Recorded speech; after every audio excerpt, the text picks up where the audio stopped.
This video is brought to you by TS4U IT Engineering Bootcamp. Are you looking for an IT bootcamp? In your journey with TS4U, you will get workshops and tasks every week, hands-on practice, technical tests and tasks, show and tell, mock interview.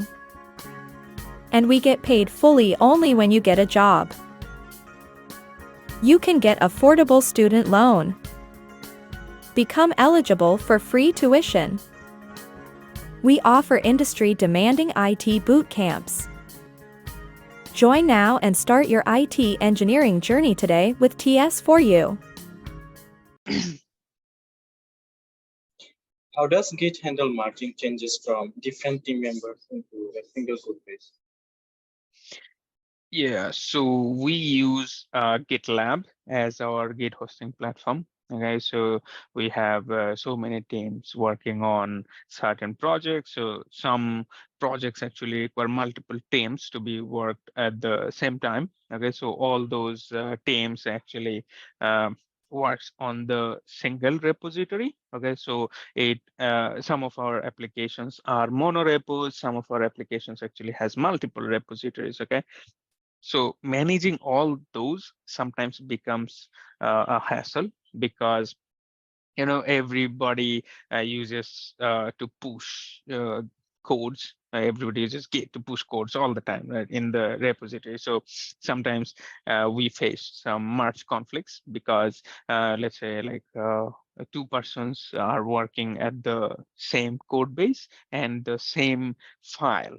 Okay, so what happens is, okay, they actually like forks the code at the same time maybe, and then they don't actually keep themselves updated with the code base. Okay, so what I mean is they don't pull from the remote repository after some time. So what happens, the other person pushes the code on the Git, and then the first one, they actually tries to push their old code to the Git, and it shows, okay, you have a merge conflict because you cannot push your code, and the remote repository has some newer codes than you have on your local.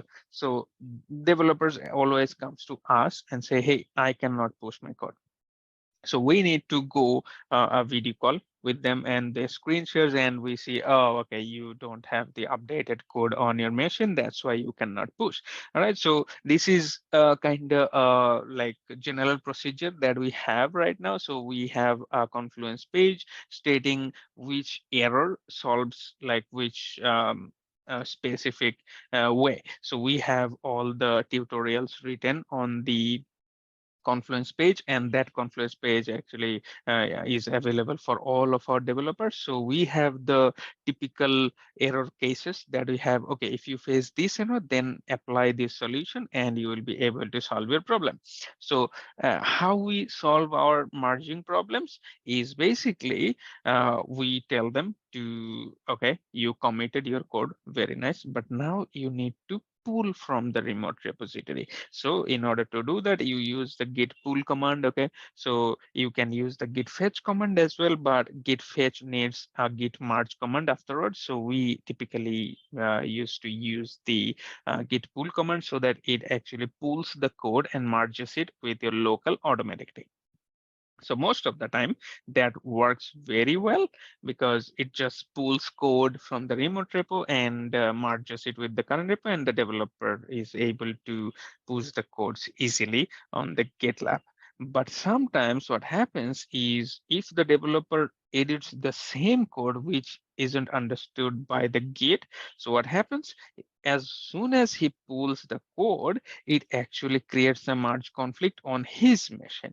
Okay, so that actually is kind of difficult to handle, and we don't have any automated option for that. So what we instruct the dev is that, hey, you can open the changes, or you can open your project with like IDE, like the WebStorm or the a specific JetBrains ID, or you can open it with the VS Code as well. And there you will find an option to actually see the merge conflict. Okay, so that merge conflict actually shows, okay, are you want to accept the incoming changes or keep your current changes? So based on these questions, we can actually fix the merge conflict one by one, whichever lines actually has the issues, and we can actually fix all the problems on his own machine, like deleting the excess lines, checking that, okay, if these two lines are okay,